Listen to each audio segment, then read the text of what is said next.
Při stvoření člověka zapomněli naplánovat štěstí, to řekl Sigmund Freud. A co vy? Věříte na štěstí? Dobrý den, já se omlouvám, že vás vyrušuju, ale věříte ve štěstí? Věřím ve štěstí. No jasně, že věřím ve štěstí. To je úplně jasný, kdybych nevěřila ve štěstí, tak nemůžu úplně normálně žít. Akurát sme hľadali štvorlisto, ktorý som v živote nenašiel, čiže asi nie. Hľadáme štvorlisky, tak asi pri tom by som skončila. Tak asi veríme trochu, no. Chtěla bych vědět, jestli věříte na štěstí.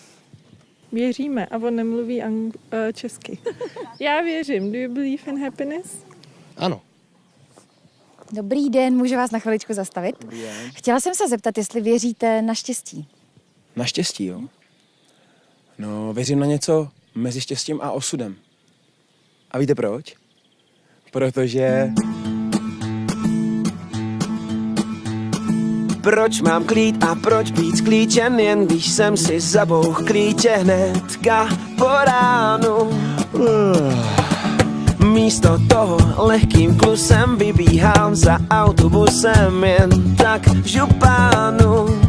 A v trenkách vždyť je to tak fajn, když kránu se smát chce každá tvář. A byť se smějou mě, tak to zvládnu. Neštěstí naštěstí nosí střepy, ze střepů štěstí svý zase slepý. V neštěstí naštěstí, jak známo, štěstí svý najít smíš, nejspíš. Dneska jsem tak trochu z formy v autobuse, revizor mi vzal víc než pár kil. To je Když na zkoušku mířím stopem, seznámím se s holkou s copem rázem. Cesta je cíl, už mám její číslo. Jo, je to tak fajn, když kránu se děje, co má se stát. A když to nevíde, tak to zvládnu. Neštěstí naštěstí nosí střepy, ze střepů štěstí svý zase slepý. V neštěstí naštěstí, jak známo, štěstí svý najít smíš, nejspíš.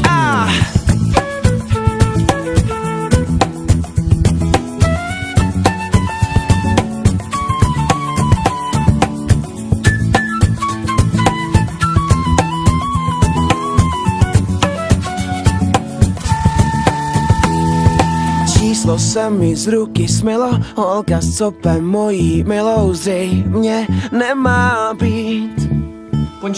Či snad jí potkám jindy z rána, vím, že osud má svůj plán a že mě překvapí. Snad jo, jo, je fajn, když víš, že přijde to všechno, co má se stát. A když jen počkám si, tak to vyjde. Neštěstí naštěstí nosí střepy, ze střepů štěstí svý zase slepý. V neštěstí naštěstí, jak známo, štěstí svý najít smíš, nejspíš. Neštěstí naštěstí nosí střepy, ze střepů štěstí svý zase slepý. V neštěstí naštěstí, jak známo, štěstí svý najít smíš, nejspíš. Naštěstí.